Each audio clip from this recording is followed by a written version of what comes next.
নমস্কার বন্ধুরা, welcome to পিজিএন Bangla cricket. তো ভাই, এসব হচ্ছেটা কি? মানে পাকিস্তানকে নিয়ে গুগলও মজা করতে ছাড়লো না, সেও খিল্লি ওড়াচ্ছে পাকিস্তানকে নিয়ে। এই রকম কথা কেন বললাম সেটা আগে দেখে নাও, তারপর মেন ভিডিওতে যাচ্ছি। আমি ভাই সারাদিন অফিস সামলে এসে একটু গুগল নিউজ ফিডটা দেখতে গেলাম। তো মোবাইলের নেটটা অন করে যে গুগল নিউজ ফিডে গেলাম, তারপরে দেখো কি অবস্থা। প্রথমে লেখা এলো, একটা ম্যাচও পাকিস্তানের বাইরে যেন না হয়, চ্যাম্পিয়ন ট্রফি বিতর্কে বোর্ডকে নির্দেশ দিয়েছে পাক সরকার। এবং ঠিক তার পরের নিউজ ফিডটা দেখো, পাকিস্তান থেকেই সরে যাচ্ছে চ্যাম্পিয়ন ট্রফি। মানে ব্যাপারটা তোমরা বোঝো, দরজার ওপরে লেখা ওয়েলকাম আর মাঝখানে লেখা ভিতরে প্রবেশ নিষেধ। তো কি করব, জিনিসটা স্ক্রিন রেকর্ড করে নিলাম। আজকে তো এমনি ভিডিও দেবো, তাই এটাও তোমাদের সঙ্গে শেয়ার করে দিলাম। আর এই জিনিসটা তোমাদের কেমন লাগলো তোমরা কিন্তু অবশ্যই কমেন্টে জানিও। তো এবার মেন টপিকে আসা যাক। তো দেখো, এই 2025 আইসিসি চ্যাম্পিয়ন ট্রফি নিয়ে অনেক দিন ধরেই এই জিনিসটা চলছে। এই 2025-এর আইসিসি চ্যাম্পিয়ন ট্রফি পাকিস্তানে অনুষ্ঠিত হবে এবং যেখানে ভারত খেলতে যাবে না, এটা অনেকদিন ধরেই শোনা যাচ্ছিল।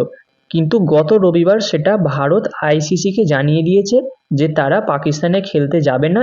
এবং আইসিসি পাকিস্তান ক্রিকেট বোর্ডকে সেটা মেল করে দিয়েছে যে তোমাদের দেশে যে আইসিসি চ্যাম্পিয়ন ট্রফি 2025 অনুষ্ঠিত হচ্ছে, সেখানে ভারত খেলতে যাবে না। হয় হাইব্রিড মডেলে রাজি হও, নয়তো চ্যাম্পিয়ন ট্রফি আয়োজনের স্বপ্ন ছেড়ে দাও। আইসিসির পক্ষ থেকে আপাতত পাকিস্তান ক্রিকেট বোর্ডের প্রতি এই কঠিন বার্তাই দেয়া হয়েছে। আর হাইব্রিড মডেল না মানলে পাকিস্তান থেকে সাউথ আফ্রিকায় সরে যাবে চ্যাম্পিয়ন্স ট্রফি। আবার ভারত যে পাকিস্তানে খেলতে যেতে রাজি হচ্ছে না, এই খবরটা পাকিস্তানে ছড়িয়ে পড়ায় পাকিস্তানের ক্রিকেট বোর্ডের সভাপতি মহসিন নাকভি বেশ কড়া বার্তা দিয়েছেন। সে বলেছে, আমরা হাইব্রিড মডেল হতে রাজি নই। তাতে যদি পাকিস্তানে ভারত খেলতে না আসতে চায়, আসতে হবে না। আমরা ভারতকে ছাড়াই টুর্নামেন্ট আয়োজন করব।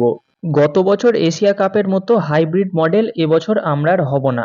অনেক আগে থেকেই চ্যাম্পিয়ন ট্রফি আয়োজনের দায়িত্ব আমাদের উপর দেয়া হয়েছে, তাই আমরাই আয়োজন করব।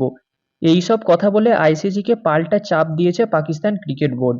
এমনকি তারা বলেছে আন্তর্জাতিক ক্রীড়া আদালতে যাওয়ার পথ বেছে নেব আমরা। আবার উল্টো দিকে বিসিসিআই আইসিসিকে জানিয়েছে ভারতের ম্যাচগুলো সংযুক্ত আরব আমিরশাহিতে করানোর জন্য, যদিও এ ব্যাপারে কোনো সরকারি ঘোষণা হয়নি। এবং সেই সঙ্গে পাকিস্তান ক্রিকেট বোর্ড জানিয়েছে, ভারত যদি আইসিসি চ্যাম্পিয়ন ট্রফি 2025 পাকিস্তানে খেলতে না যায়, তাহলে পাকিস্তান ভারতের সঙ্গে কোনো রকম ম্যাচ খেলবে না, সেটা আইসিসি টুর্নামেন্ট হোক বা এশিয়ার টুর্নামেন্ট হোক। মানে ধরো, এই যেমন এশিয়া কাপ হয়, টি-20 বিশ্বকাপ হয়, ওডিআই বিশ্বকাপ হয়, এইসব কোনো কিছুই নাকি পাকিস্তান ভারতের সঙ্গে খেলবে না। এবার যদি সত্যি তাই হয়, পাকিস্তান যদি ভারতের সঙ্গে কোনো রকম ম্যাচ না খেলে, তাহলে কিন্তু অনেকটাই ক্ষতি হবে আইসিসির। কারণ অন্যান্য ম্যাচগুলো থেকে যতটা ইনকাম হয়, তার ডবল ইনকাম হয় ভারত পাকিস্তান ম্যাচ থেকে। অন্যান্য ম্যাচে একটা বিজ্ঞাপন দিতে টাকা লাগে 30 থেকে 40 লাখ। সেখানে ভারত পাকিস্তান ম্যাচ হলে সেই ম্যাচের মধ্যে একটা বিজ্ঞাপন দিতে টাকা লাগে 1 কোটি। তার মানে বুঝতেই পারছো তোমরা ভারত পাকিস্তান ম্যাচের গুরুত্ব কতখানি।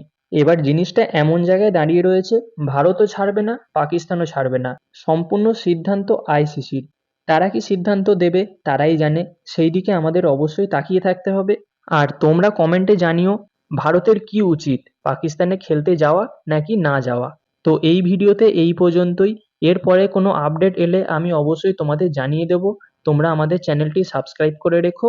দেখা হচ্ছে পরবর্তী ভিডিওতে। Bye bye.